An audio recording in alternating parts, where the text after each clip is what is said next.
Bonjour ou bonsoir selon l'espace géographique dans lequel vous vous retrouvez maintenant. C'est pourquoi nous vous disons bonjour ou bonsoir. Et nous disons encore shalom, shalom, shalom, shalom, shalom. Shalom signifie la paix. Que la paix de Christ soit avec vous tous, où que vous soyez en ce moment bien-aimés au niveau du globe. C'est bien votre serviteur, votre frère, le pasteur Esaïe Mbaka. Nous voulons partager quelque chose, nous voulons partager un verset biblique dans le livre de 1 Corinthiens, chapitre 7, le verset 35. Bien avant cela, nous allons prier le Seigneur. Tendre Père très saint, nous te rendons grâce, nous te bénissons, nous te glorifions. Toi qui as permis que nous puissions nous retrouver avec nos bien-aimés, nous voulons partager et parler de ta part. Soutiens-nous, conduis-nous par ton Esprit Saint, dirige-nous par le même Esprit, et nous nous sanctifions âme, esprit et corps, au Dieu, par ton sang. Que cette parole puisse édifier un frère et une sœur, pour que nous puissions ensemble, mon Dieu, mon roi, vivre, au Dieu, ce que tu as prévu pour nous. Glorifie-toi, béni sois-tu. Au nom de ton Fils Jésus-Christ de Nazareth, nous t'avons dit Amen. Une fois de plus, bien-aimés, nous vous disons encore bonsoir ou bonjour. Nous voulons parler dans le livre de 1 Corinthiens, chapitre 7, verset 35. Je lis dans la version Louis II. La Bible dit: j'ai dit cela dans votre intérêt. Ce n'est pas pour vous prendre au piège, c'est pour vous porter à ce qui est bienséant et propre à vous attacher au Seigneur sans distraction. À ce que vous puissiez attacher au Seigneur sans distraction. Nous voulons parler, bien-aimés, de la distraction. Nous voulons parler de la distraction. Pourquoi? Parce qu'aujourd'hui, nous remarquons, nous constatons, nous, enfants de Dieu, nous, serviteurs de Dieu, nous sommes beaucoup plus plongés dans la distraction, oubliant l'essentiel.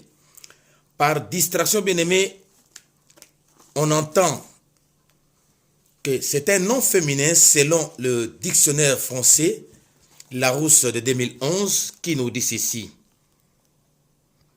C'est un nom féminin du latin distractio qui signifie manque d'attention ou acte bévu qui traduit l'inattention. C'est aussi action de détourner l'esprit d'une occupation ou d'une préoccupation. Action de détourner l'esprit d'une occupation ou d'une préoccupation. On peut aussi voir, ça signifie occupation, activité qui délaisse.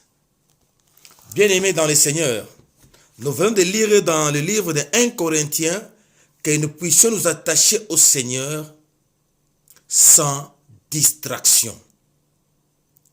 Alors, nous aussi, nous pouvons définir par distraction, c'est aussi le fait de détourner l'attention d'une occupation première et utile pour la fixer sur une occupation secondaire et inutile.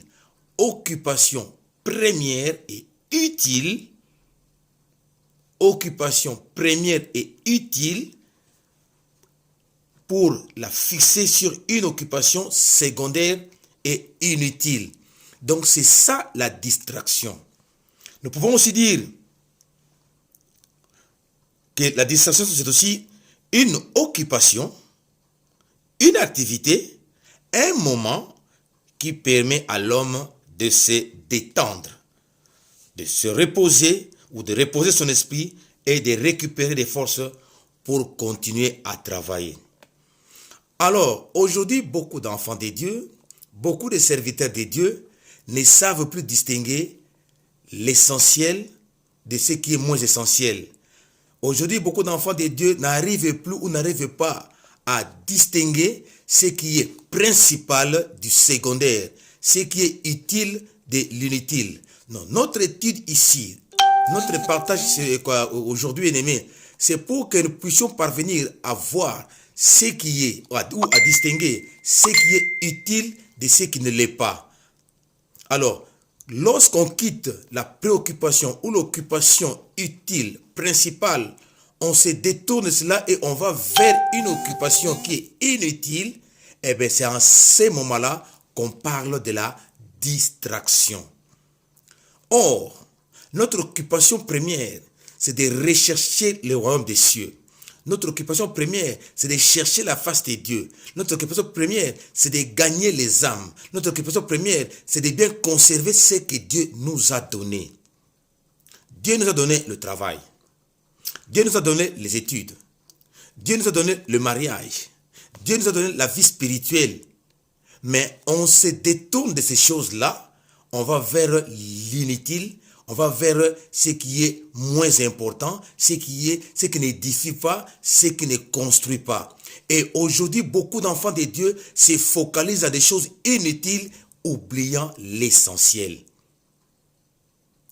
Vous voyez par exemple un homme qui est marié, au lieu de s'occuper de sa femme, au lieu de prendre soin de sa femme, au lieu de prendre soin de ses enfants, mais il s'occupe des petits chéris, des petites dames à gauche et à droite.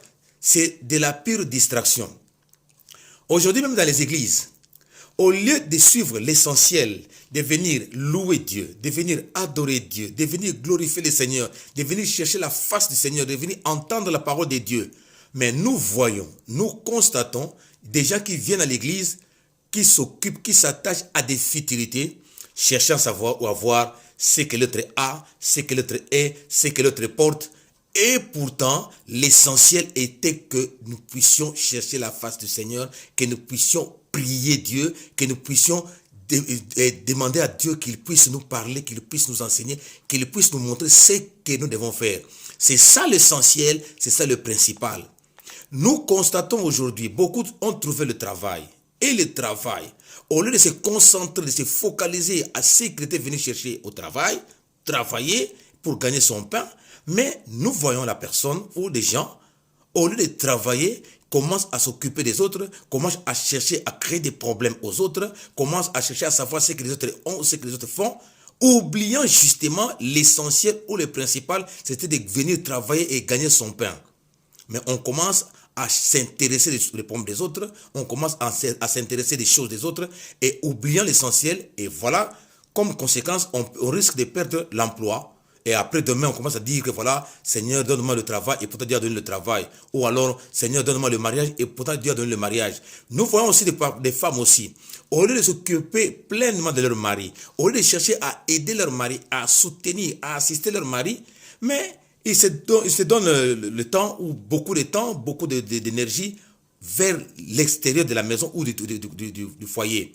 Au lieu de s'occuper pleinement de leur mari, eh bien, ils se détournent du principal, ils vont dans des causeries, ils vont dans des rencontres, et que parfois on oublie son mari, on oublie ses enfants, et bien voilà, et on entre dans la distraction, et on risque de perdre le mari. Après, quand on vient encore à l'église, Seigneur, donne-moi un mari, et pourtant Dieu l'a fait.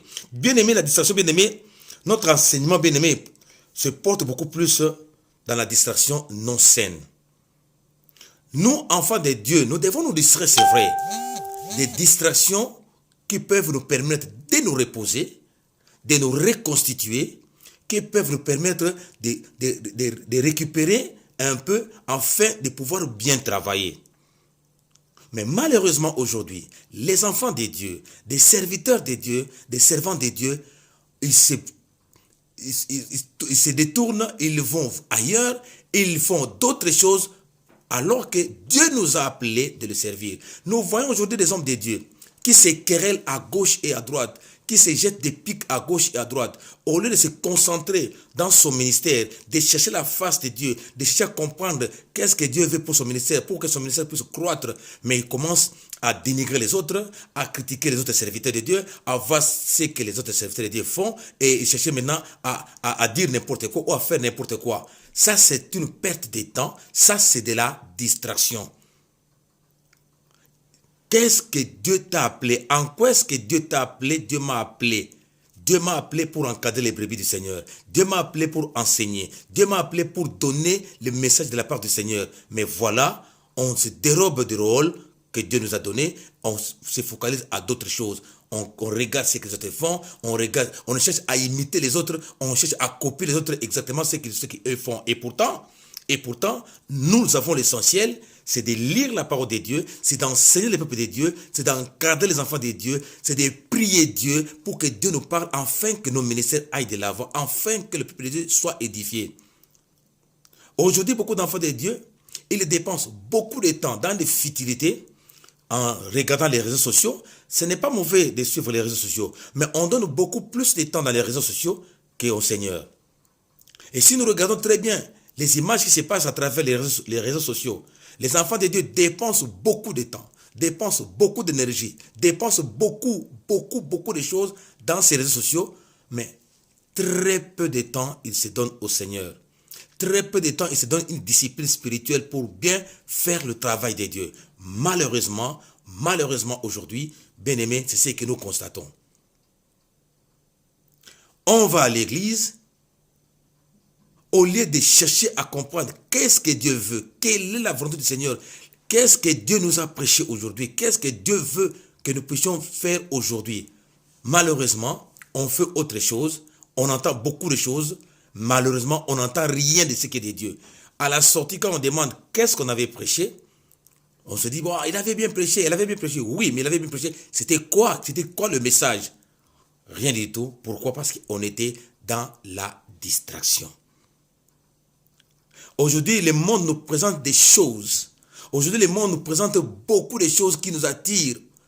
Au lieu de chercher l'essentiel, au lieu d'aller vers l'essentiel, on va vers des futilités, on va vers des cérémonies, on va vers des rencontres qui n'édifient pas, qui ne soutiennent pas et qui n'assistent pas. Dans le livre de 1 Corinthiens chapitre 10, verset 23 dit quoi? Tout m'est permis, tout n'est pas utile. Tout m'est permis, mais tout n'édifie pas. Ici, les problèmes, nous devons savoir qu'est-ce qui est permis et qu'est-ce qui édifie. Qu'est-ce qui est permis? Qu'est-ce qui édifie et qu'est-ce qui n'édifie pas? Ce n'est pas toute chose sous le soleil qui édifie. Ce n'est pas toute chose sous le soleil qui aide à l'avancement, soit de ce qu'on fait, soit de la prière, soit du travail, soit de la vie de couple, soit, je ne sais pas, des affaires.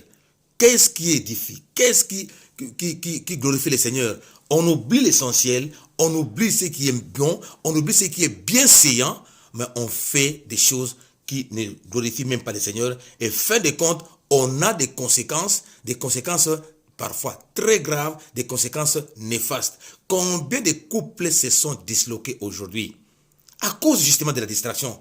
Peut-être on cherche qu'on a, voilà, c'est ma tante qui m'a ensorcelé pour que je ne puisse pas garder le mariage. Mais est-ce que tu as pris soin de ton mari? Est-ce que tu as pris soin de ta femme? Est-ce que tu as pris soin de tes enfants? Ah mais non, voilà, mais moi, depuis que je suis dans cette église, rien ne marche, rien ne va. Dieu ne me parle pas. Est-ce que je suis concentré? Est-ce que vraiment je cherche Christ en tant que Seigneur et Sauveur en esprit et en vérité? Avant d'accuser les féticheurs, les marabouts, les sorciers, avant d'accuser les voisins de gauche, de droite, je ne sais pas qui, est-ce qu'on est vraiment concentré? Aujourd'hui, beaucoup d'enfants de Dieu ont perdu la concentration, mais qui se sont focalisés vers des choses inutiles. Et pourtant, nous venons à l'église. Nous allons à l'église pour chercher justement la face du Seigneur. C'est ça l'essentiel, c'est ça le principal, c'est ça ce qui est primordial. Mais nous voyons aujourd'hui les enfants de Dieu à l'église, et ils vont dans les églises. Avant d'aller à l'église, ils cherchent la tenue je ne sais pas, qui va compliquer pour attirer le regard vers lui. Mais les gens vont tirer leur regard vers vous. Mais qu'est-ce que vous allez gagner en retour? Nous ne refusons pas que les gens puissent bien s'habiller, tout. Est-ce que c'est ça l'essentiel? Il y a des gens qui viennent s'exhiber à l'église. Il y a des gens qui viennent pour dire qu'on puisse parler d'eux à l'église. Est-ce que c'est ça l'essentiel? On oublie qu'on a des problèmes très sérieux dans nos familles. Il y a des gens qui sont malades dans nos familles. Il y a des gens qui sont dans la sorcellerie la plus noire, qui sont dans l'occultisme la plus noire. Il y a nos parents qui ont des problèmes. Il y a nos enfants qui ont des problèmes. Nos maris ont des problèmes. Nos femmes ont des problèmes. On oublie ça comme essentiel, mais on se focalise, on vient pour causer, on vient pour faire n'importe quoi à l'église, oubliant qu'on a des problèmes très, très, très sérieux en famille, dans le couple, dans la famille, au travail. C'est ça la distraction. Et cette distraction-là, ce sont des distractions non saines, des distractions qui n'édifient même pas, qui ne font même pas avancer en rien, en tout et pour tout, en rien, alors en rien. Et pourtant, nous sommes appelés à ôter la distraction parmi nous. Je vais vous raconter une histoire que j'avais vue dans un film animalier, c'est-à-dire un documentaire animalier. Il y avait deux antilopes qui se battaient ou qui jouaient. Ils étaient en train de se battre au fur et à mesure le temps passe. Et voilà qu'un léopard qui était à côté, qui venait à petits pas, donc très silencieux. Le léopard faisait toujours ses pas vers ces antilopes-là. Les antilopes, comme étant dans la distraction, ils ne savaient pas qu'il y avait un danger à côté. Et voilà du coup, le léopard a attrapé l'une des antilopes. Et l'autre, voyant que son ami est attrapé, s'est ressaisi pour partir. C'était déjà trop tard. Le léopard avait déjà saisi sa proie et le léopard l'a dévoré. Pourquoi? Parce que la personne est dans la distraction. Voilà combien la distraction peut nous entraîner. La distraction peut nous entraîner à la mort physique. La distraction peut nous entraîner à la mort spirituelle. La distraction peut nous entraîner à la mort morale, sociale et qu'est-ce encore. Combien de couples se sont disloqués aujourd'hui? Combien de ministères de serviteurs de Dieu aujourd'hui n'avancent plus? Combien aujourd'hui spirituellement sont morts? Combien aujourd'hui sont morts physiquement? Nous voyons parfois parmi les accidents, il y a des gens, l'essentiel c'est sa vie qui est au volant, mais il suffit seulement un coup de téléphone, et bien voilà, l'accident et les gens meurent. Tout ça pourquoi? À cause de la distraction. Entre le téléphone et la vie que tu détiens, ta vie au volant par rapport au téléphone, il n'y a pas photo. Mais on donne beaucoup plus d'importance au téléphone alors qu'on a sa vie entre ses mains et quelques instants après, on perd sa vie. Pourquoi? On a oublié l'essentiel des moins essentiels. On a oublié le principal de ce qui est inutile. La distraction, bien-aimé. La distraction. Par la distraction, on ne pourra même pas entendre Dieu. Quelqu'un qui est distrait, Dieu peut te parler spirituellement, Dieu peut te parler ouvertement, mais quand on est distrait, on n'entend rien. On ne comprend pas. L'histoire de Marthe et Marie, Jésus était en train de prêcher, de parler l'essentiel, mais voilà que sa sœur se préoccupait des choses du monde. Et pourtant, Jésus revient bientôt. Au lieu de s'occuper, au lieu de s'orienter, de focaliser notre attention vers le Seigneur, au lieu de focaliser notre attention vers Jésus-Christ, mais voilà maintenant, on est focalisé à des choses inutiles, à des choses terre à terre, à des choses banales, aux bévues, comme on a dit dans le dictionnaire, des bévues. Et 2 matins après, on peut être remercié de l'entreprise à cause justement de la distraction. Et après, on commence à se dire, non, si je suis l'essentiel du travail, c'est à cause peut-être de mon oncle, à cause de mon père, à cause de ma mère, à cause de ma tante, je ne sais pas. Non. Il faut comprendre que peut-être c'est à cause de ta distraction. Nous perdons beaucoup de choses à cause de la distraction. Au lieu de se ressaisir, au lieu de se dire que voilà, je dois quitter la distraction, au lieu de comprendre que non, j'ai été longtemps dans la distraction, je ne m'occupais pas de mes enfants, aujourd'hui mes enfants se retrouvent dans la rue, aujourd'hui mes enfants n'ont pas bien étudié, mais peut-être à cause de ta distraction de ton papa ou de ton maman.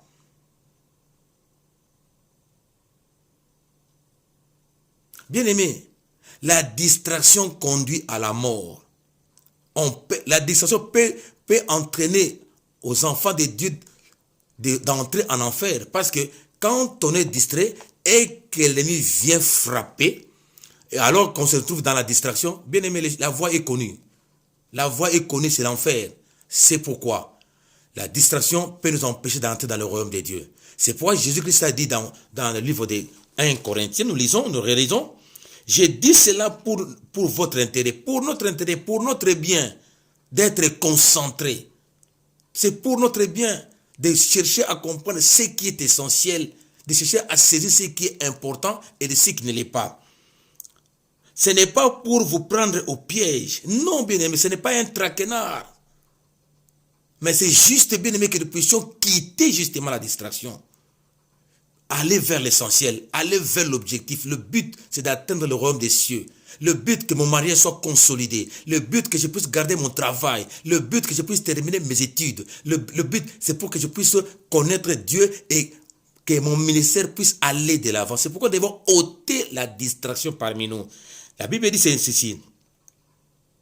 C'est pour vous porter à ce qui est bienséant, le fait de faire du bien, ce qui est bien, des choses bonnes, ce qui est bienséant, propre à vous attacher au Seigneur. Qu'on s'attache au Seigneur, que je ne critique pas les autres, que je ne dénigre pas les autres, que je ne fasse pas de mal aux autres. Non, je regarde mon ministère. Qu'est-ce que Dieu veut pour moi? Mon ministère aujourd'hui. Qu'est-ce que Dieu veut dans mon ministère aujourd'hui? Que dois-je faire pour que mon ministère puisse aller de l'avant? Ma vie de prière doit changer. La Bible dit que nous devons aller de succès en succès, de victoire en victoire, de perfectionnement en perfectionnement. Si aujourd'hui on ne le fait pas, justement bien aimé, c'est parce qu'on est distrait. C'est parce qu'on est distrait, bien aimé. C'est pourquoi il dit, propre à vous attacher au Seigneur sans distraction. Nous devons aller à l'église sans distraction. Nous devons vivre dans notre vie de couple sans distraction. Nous devons vivre notre vie professionnelle sans distraction.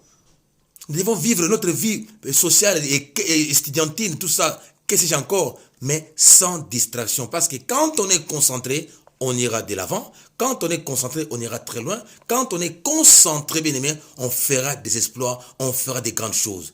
Mais la distraction nous recale. La distraction nous bloque. La distraction nous empêche de bien faire le travail. La distraction nous empêche de bien prier. Quand on est concentré, on fait bien la chose et on l'achève.